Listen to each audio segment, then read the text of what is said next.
Truly speaking, when I heard যে প্রীতম হাসান আমি একসাথে আমাদেরকে কাজ করা হয়েছে, I was happy. Of course I was happy because আমি ওর অ্যাক্টিংয়েরও ফ্যান ছিলাম, নট অনলি সিঙ্গার, মানে থাকে না যে আমি গানের ফ্যান শুধু এটা না, আমি তার অ্যাক্টিংয়ের ফ্যান এই জন্য ছিলাম বিকজ আমরা অ্যাক্টিং সবাই করি, বাট আমরা ন্যাচারাল অ্যাক্টিং খুব কম মানুষই করতে পারি।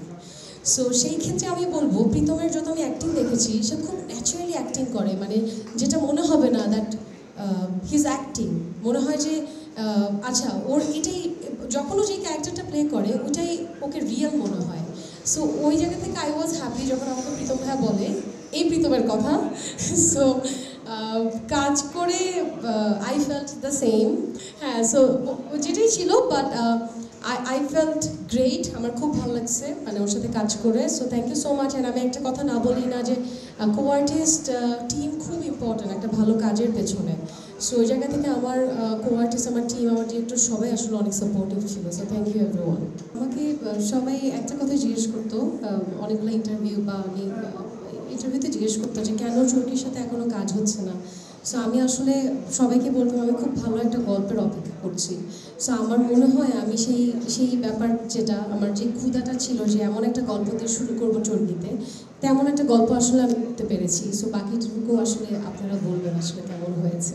সব রাগ, অভিমান, আমার হাসি, ঠাট্টা, কান্না, আমার সেটের মধ্যে মনে হচ্ছে সব আমি প্রীতম ভাইকেই বলবো।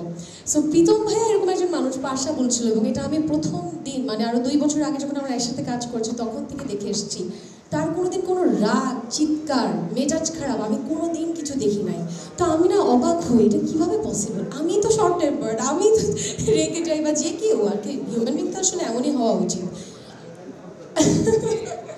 সো প্রীতম, ও মাই গড, হ্যাটস অফ প্রীতম ভাইয়া, তুমি এত পুরা টিম এবং এতগুলো আর্টিস্ট সবাইকে আসলে মেনটেন করে ডিল করে এত সুন্দর একটা কাজ, এতগুলো লোকেশনে মর্নিং টু নাইট কাজটাকে নামায় আসা, all credit goes to Pritam ভাইয়া। আসলে I am the only person যে কিনা অ্যাক্টিংয়ে ট্রাই করছি।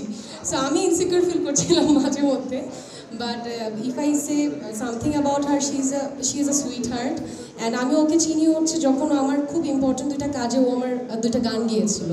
সো ওই জায়গা থেকে একই সাথে স্ক্রিন শেয়ার করা অ্যান্ড এত ভালো অ্যাক্টিং করা, অফকোর্স খুব ভালো করেছে। অ্যান্ড আমরা we had a very good experience.